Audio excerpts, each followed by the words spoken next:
नमस्कार दोस्तों, स्वागत है आप सबका हमारे हिंदी ज्ञान बोध चैनल में। दोस्तों, हम यूजीसी नेट हिंदी पाठ्यक्रम में लगी कहानियों की सीरीज़ कर रहे थे।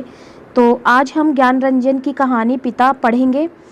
साथ ही पिता कहानी के पात्र, कहानी की समीक्षा और इसी कहानी के कथन पढ़ेंगे महत्वपूर्ण, जो एग्ज़ाम की दृष्टि से पूछे जा सकते हैं।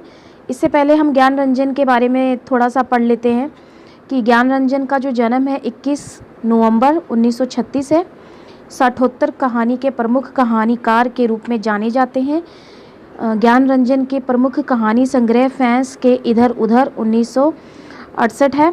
पहल पत्रिका का संपादन किया है ज्ञान रंजन जी ने। पुरस्कार उपाधि इनकी है राष्ट्रीय मैथिली शरण गुप्त सम्मान सहित अनेक प्रतिष्ठित पुरस्कार एवं सम्मान से सम्मानित किए गए हैं ज्ञान रंजन जी। ये आप ध्यान रखिएगा, एग्ज़ाम में पूछा जा सकता है।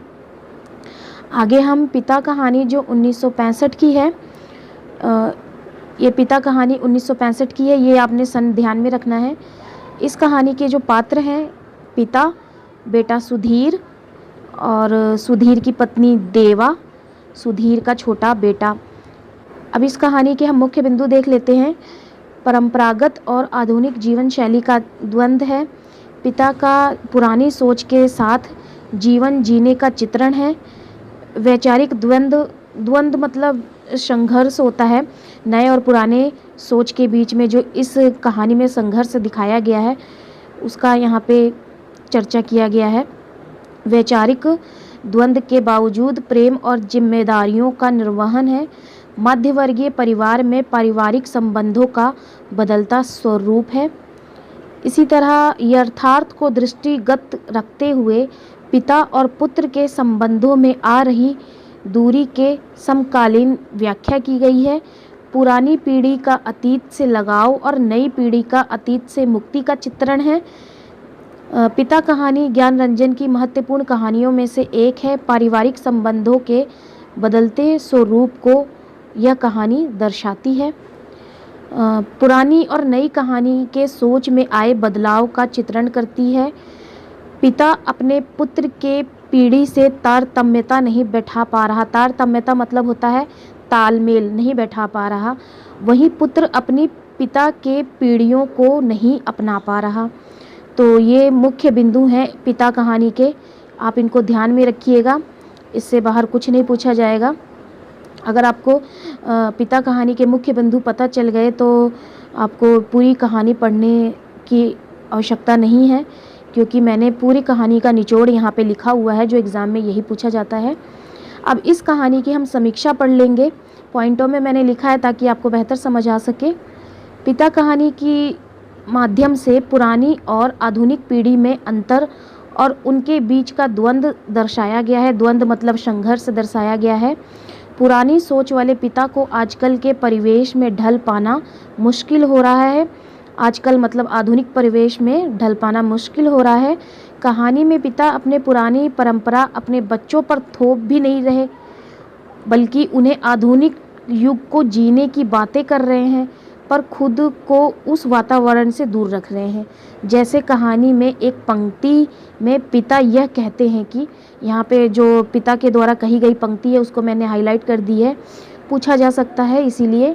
आप लोग जाइए ना भाई, कॉफ़ी हाउस में बैठिए, झूठी वैनिटी के लिए बेयरा को टिप दीजिए, रहमान के यहाँ 1.5 रुपये वाले बाल कटाइए, मुझे क्यों घसीटते हैं।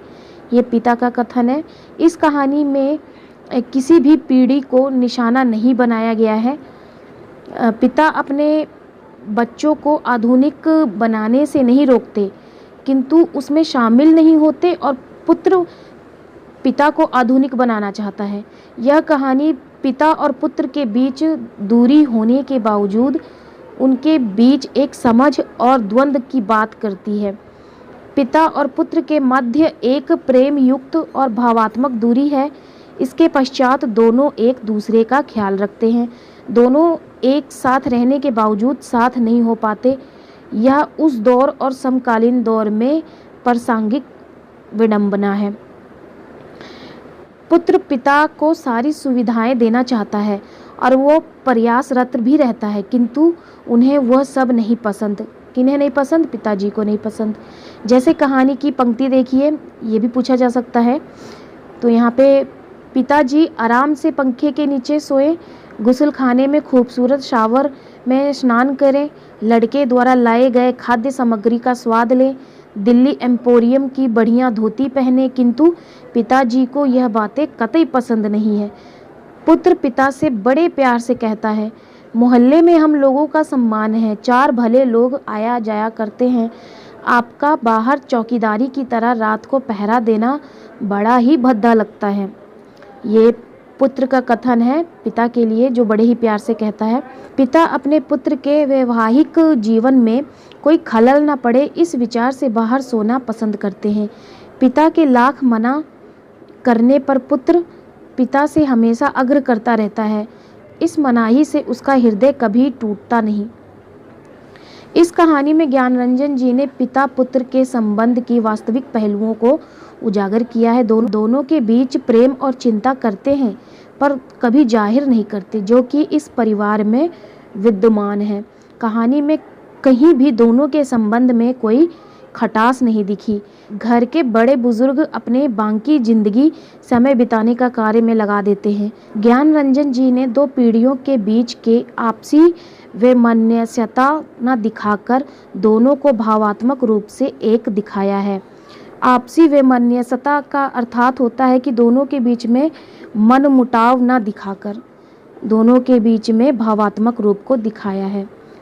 आगे है पिता कहानी के कथन कुछ हैं जो पूछे जा सकते हैं कि ये कथन किस कहानी से हैं, तो आप इनको ध्यान में रखिएगा। वह पुत्र जो पिता के लिए कुल्लू का सेब मंगाने और दिल्ली एम्पोरियम से बढ़िया धोतियाँ मंगाकर उन्हें पहनाने का उत्साह रखते थे, अब तेजी से पिता विरोधी होते जा रहे हैं। सुखी बच्चे भी अब गाहे बगाहे मुंह खोलते हैं और क्रोध उगल देते हैं।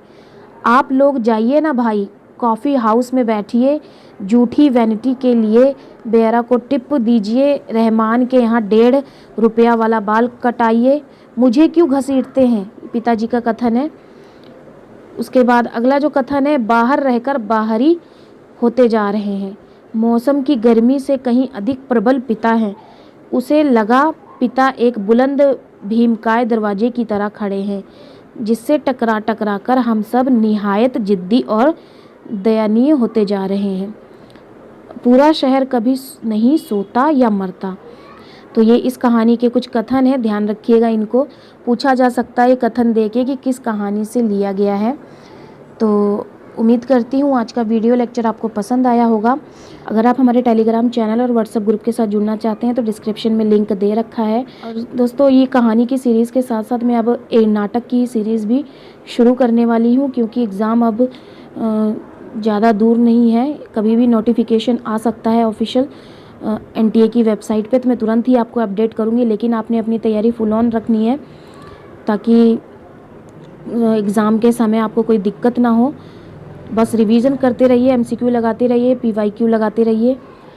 तो नाटक की सीरीज़ शुरू करते ही उसमें काफ़ी कथन वाले प्रश्न बनते हैं, तो जिससे आपको उस सीरीज़ से बहुत ही हेल्प मिलेगी। मैंने कंटेंट बना दिया है, बस उसके ऊपर वीडियो लेक्चर बनाने हैं। तो चलिए फिर मिलते हैं एक नए वीडियो में एक नए टॉपिक के साथ। धन्यवाद।